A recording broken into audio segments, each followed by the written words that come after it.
cucu nenek. Nenek nak bersihkan tempat yang scary Mary tu. Okey, tunggu Atuk beli wet food mami yang tersedap di dunia tu.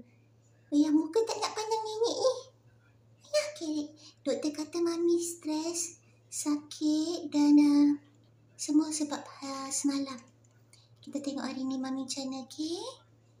Jom princess sayang, kita makan meh.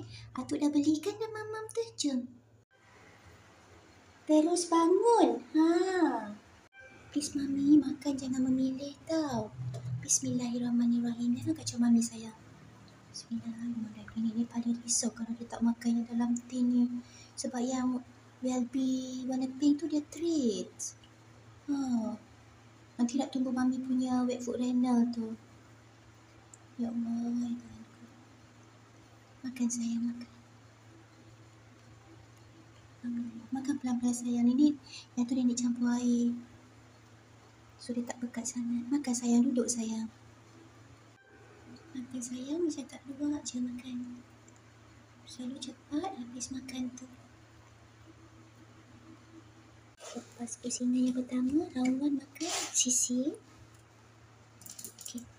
Ambil sayang. Tu, jangan kacau mami. Nanti mami bad mood. Tak mau kacau sayang. Nanti nenek bagi. Makan ibu sayang pelan-pelan ya. Makan pelan-pelan sayang. Nanti lapar. Makan pelan-pelan. Sibuk buat tu. Siap lagi ya sayang. Nanti dapat. Malam kalau dapat.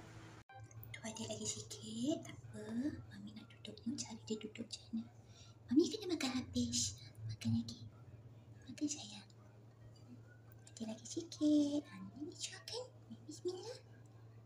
Bismillahirrahmanirrahim.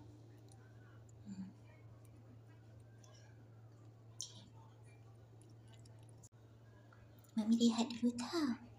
Nanti nenek datang cek lagi ni mami. Ya. Semoga cepat sembuh sayang. Tak mau stres. Wet mulut tu. Bersihkan mulut.